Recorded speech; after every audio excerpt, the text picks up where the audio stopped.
కేంద్ర మంత్రి కిషన్ రెడ్డి ఈరోజు వెయ్యి స్తంభాల దేవాలయంలో మహాశివరాత్రి సందర్భంగా శివుడికి ప్రత్యేక పూజలు నిర్వహించారు. కుటుంబ సమేతంగా వచ్చిన మంత్రి కిషన్ రెడ్డికి ఆలయ మర్యాదలతో ప్రధాన అర్చకులు గంగు ఉపేంద్ర శర్మ స్వాగతం పలికి స్వామివారి రుద్రాభిషేకం కార్యక్రమం నిర్వహించారు.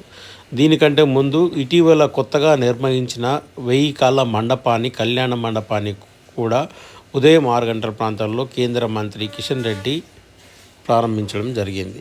ఈరోజు భక్తులందరూ పెద్ద సంఖ్యలో తరలి వచ్చే అవకాశం ఉండటంతో ఈ కళ్యాణ మండపాన్ని అందుబాటులోకి తీసుకురావడం జరిగింది.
Kavaya